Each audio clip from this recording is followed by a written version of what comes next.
Tous les jours, nous nous efforçons de représenter tous les peuples de Pennsylvanie. Je suis avec vous aujourd'hui pour représenter cette communauté incroyable où les gens se respectent les uns les autres. Et malheureusement, hier soir, il y a eu cette tragédie chez nous.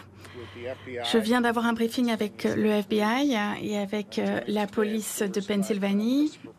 Le colonel Christopher Paris est avec moi aujourd'hui. Les forces de l'ordre vont vous en dire plus durant la journée, mais j'ai quelques mots à vous adresser.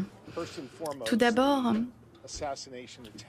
la tentative d'assassinat sur l'ancien président Donald Trump hier soir est tout à fait inacceptable, tragique. Et Laurie et moi-même sommes reconnaissants que le président soit en sécurité, qu'il soit hors de danger. Il est important aussi de dire que hier soir, 2 de nos concitoyens de Pennsylvanie ont été blessés et sont dans une condition critique. J'ai passé du temps à parler aux familles et j'aimerais offrir mes prières et les prières des 13 millions de Pennsylvaniens pour les 2 individus qui sont à l'hôpital. Nous avons perdu également un de nos concitoyens de Pennsylvanie, Corey Combertor. Et j'ai parlé à sa femme ainsi qu'à ses 2 filles. Corey était pompier. Corey allait à l'église tous les dimanches. Corey aimait sa communauté et plus que tout, Corey aimait sa famille. Corey était un grand supporter de l'ancien président et il était tellement heureux de pouvoir être là avec lui hier soir et avec sa communauté. J'ai demandé à la femme de Corey si je pouvais partager le fait que nous ayons parlé. Elle m'a dit oui. Et elle m'a demandé de vous dire à tous que Corey est mort en héros, que Corey a sauté sur sa famille pour les protéger de son corps au meeting hier soir. C'était l'un des meilleurs d'entre nous et que sa mémoire soit une bénédiction pour tous. Hier soir était inouï. C'est un événement traumatisant pour notre communauté, pour notre État, mais aussi pour le pays en entier. Les désaccords politiques ne peuvent jamais être résolus par la violence. C'est normal d'être en désaccord, mais il faut utiliser des processus pacifiques, politiques, pour résoudre ces différends. C'est un moment où nous avons tous, leaders politiques, la responsabilité de parler et d'agir avec une clarté morale pour faire baisser la température et être plus grand que les rhétoriques qui divisent pour chercher un meilleur avenir pour cette nation. C'est ce que j'essaye de faire tous les jours pour la Pennsylvanie en tant que gouverneur.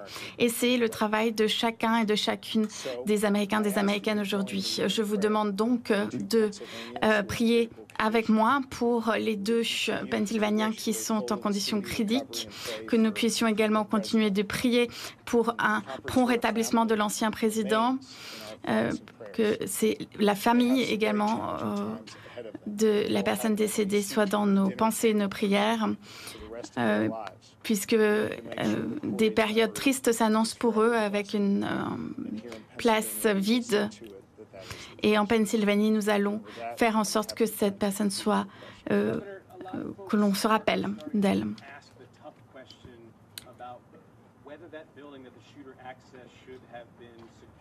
Est-ce que l'accès, en réalité, du tireur aurait dû être détecté et le périmètre sécurisé? Je ne vais pas répondre à des questions sur l'enquête en cours. J'ai confiance que le FBI et la police de Pennsylvanie vont vous tenir au courant des avancées. On aurait trouvé des explosifs dans la voiture du suspect. Est-ce que vous êtes sûr à ce stade qu'il n'y a plus de menaces, qu'il s'agissait d'un acte individuel? L'enquête est en cours et nous vous donnerons plus d'informations au fur et à mesure. Je n'ai pas parlé directement à l'ancien président. Je lui ai souhaité prompt rétablissement par message interposé. Je sais que les citoyens de Pennsylvanie prient pour lui. Et d'après son équipe, ceux qui l'entourent, son entourage dit qu'il va s'en sortir, qu'il va être en bonne forme. Mais évidemment, la violence est inacceptable. J'ai parlé cependant au président Joe Biden qui m'a appelé hier soir pour être sûr que nous ayons toutes les ressources nécessaires. À ce moment-là, il n'avait pas encore communiqué avec l'ancien président Trump, mais il essayait de le contacter lorsque nous avons parlé.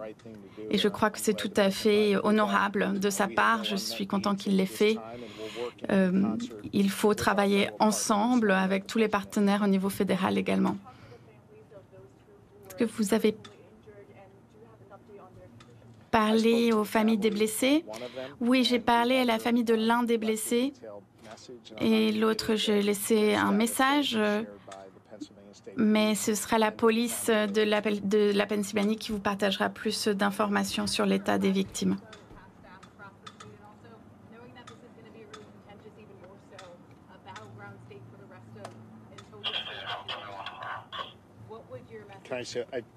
Je n'ai pas entendu, excusez-moi.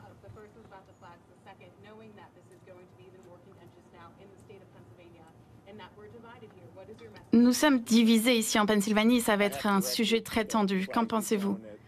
J'ai demandé à ce que les drapeaux soient mis en berne et qu'on observe une minute de silence. Mon message pour tous les Pennsylvaniens, mais tous les Américains également, c'est de rester ferme dans vos convictions, de plaider pour ce que vous croyez, de vous engager dans le processus civique et politique, mais de toujours le faire de manière pacifique. Rappelez-vous que l'on soit républicain ou démocrate, par-dessus tout, nous sommes Américains. Et si on regarde l'histoire de cette nation, ces 400 dernières années, c'est une nation qui est née ici, en Pennsylvanie, construite par des Américains ordinaires qui, à chaque fois, ont été à la hauteur, ont demandé des changements, ont plaidé pour la justice. Et ceux qui l'ont fait de manière pacifique sont ceux qui y sont arrivés. Il faut se rappeler que dans ces moments où il y a des vraies divisions, des vrais clivages, il faut faire face à ces clivages de manière pacifique par les processus politiques. C'est vrai de tous les militants et les leaders politiques.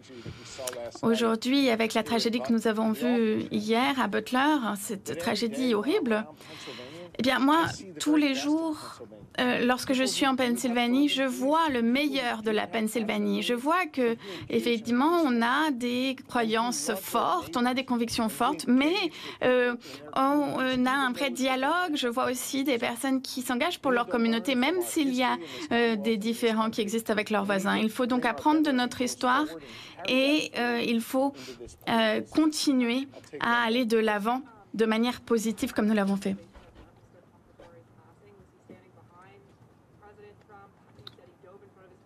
Vous avez dit que la personne décédée, donc oui, sa femme m'a dit effectivement qu'il a plongé sur ses enfants pour les protéger. C'est ce que nous a dit également la police. Merci.